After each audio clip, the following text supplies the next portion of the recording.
অসমত আধাৰ কাৰ্ড প্ৰদান কৰাৰ ব্যৱস্থাটোক আজি কেবিনেটে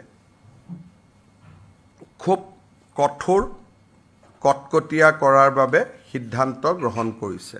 বাংলাদেশৰ পৰা অহা অনুপ্ৰৱেশকাৰী আমাৰ বাবে এটা চিন্তনীয় বিষয় হৈ আহিছে আৰু তাৰ পৰিপ্ৰেক্ষিতত ৰাজ্যত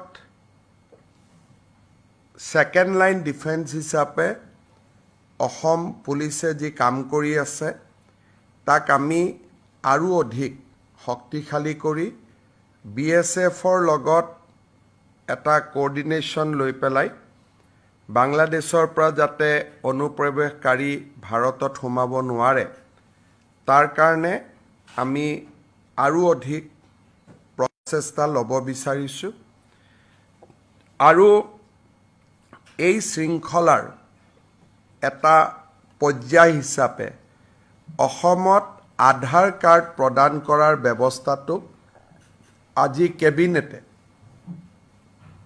খুব কঠোৰ কটকটীয়া কৰাৰ বাবে সিদ্ধান্ত গ্ৰহণ কৰিছে। এতিয়াৰ পৰা ৰাজ্য চৰকাৰৰ সাধাৰণ প্ৰশাসন বিভাগে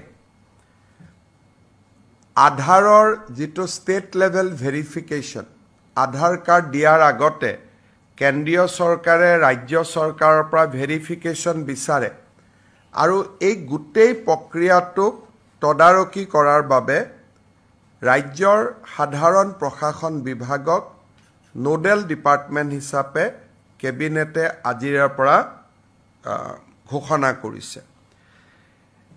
ইয়াৰ উপৰিও প্ৰত্যেকখন জিলা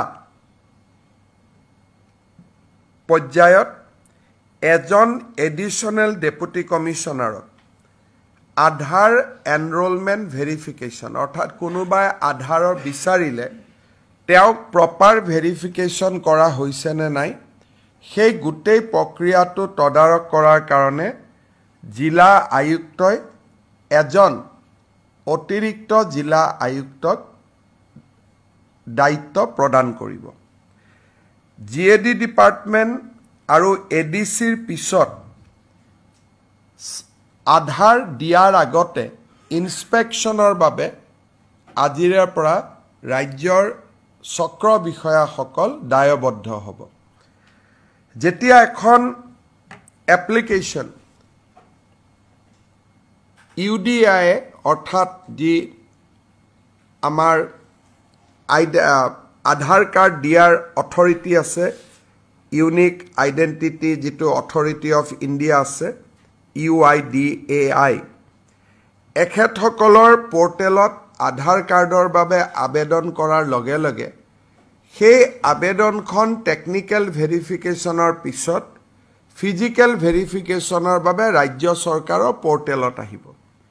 সাৰ্কেল অফিচাৰজনে প্ৰথম এই আধাৰ কাৰ্ডৰ আবেদনখন পোৱাৰ লগে লগে তেওঁ প্ৰথমে চাব যে ৰাজ্যৰ ৰাষ্ট্ৰীয় নাগৰিকপঞ্জী প্ৰণয়নৰ সময়ত এই ব্যক্তিজনে বা এই পৰিয়ালটোৱে বা তেওঁৰ পিতৃ মাতৃয়ে আবেদন কৰিছিলে নে নাই প্ৰথম পৰীক্ষা হ'ব সেইটো।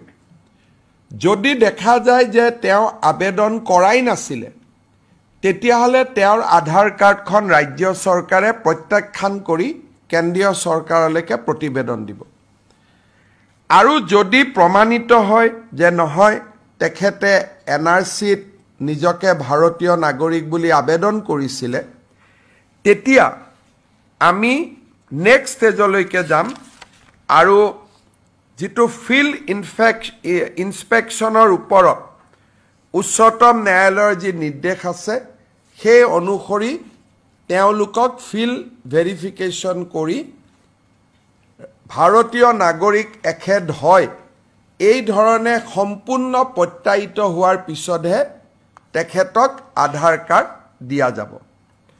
অৱশ্যে যিবিলাক ভাৰত চৰকাৰৰ কৰ্মচাৰী বিভিন্ন কামত 2014 চনৰ পিছৰ পৰা অসমত আছে স্বাভাৱিকতে তেওঁলোক যেহেতু পশ্চিমবংগ গুজৰাট মহাৰাষ্ট্ৰৰ নাগৰিক অসমৰ NRCৰ বাবে আবেদন কৰা নাই তেওঁলোকৰ ক্ষেত্ৰত এই নিয়মটো নাহিব কিন্তু ফিজিক্যাল ভেৰিফিকেশ্যন বা ডকুমেণ্ট ভেৰিফিকেশ্যন তেওঁলোকৰ ক্ষেত্ৰতো আমি কৰিম।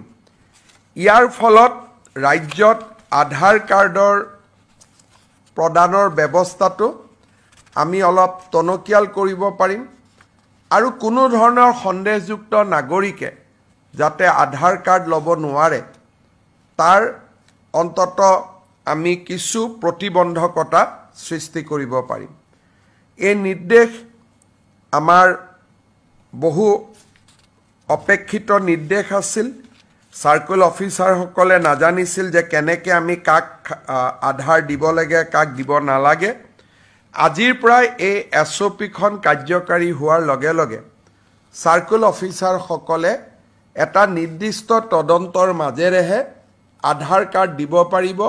এইটো এতিয়াৰ পৰা আৰু স্বয়ংক্ৰিয় ব্যৱস্থা হৈ নাথাকিব যেন আধাৰ আবেদন কৰিলেই আধাৰ পাম তেনেকুৱা ব্যৱস্থা হৈ নাথাকিব। আজি কেবিনেটে ই এটা খুব ডাঙৰ আৰু গুৰুত্বপূৰ্ণ সিদ্ধান্ত গ্ৰহণ কৰিছে।